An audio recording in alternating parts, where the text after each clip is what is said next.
Welcome to the Genius Factory. Enjoy the video. You start with admin access and a working connection. Without that, you cannot install drivers. Open Start, type Device Manager and press Enter so you land directly where network adapters live. Once Device Manager is open, expand Network Adapters and scan the list for the adapter name. Note the vendor and model because you will need that exact identifier when choosing a driver. Make sure to write it down or take a quick photo so you avoid picking the wrong driver later. You now inspect the current driver so you know whether updating is necessary. Go to Properties and the Driver tab to read version, date, and provider. Once done, click Update Driver. Let Windows search automatically first because it can find compatible Microsoft signed packages quickly. If that fails, choose Browse My Computer and point to a downloaded INF or setup.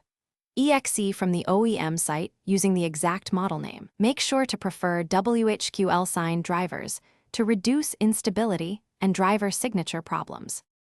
You finish by installing the driver and then rebooting. Many network drivers need a restart to initialize hardware.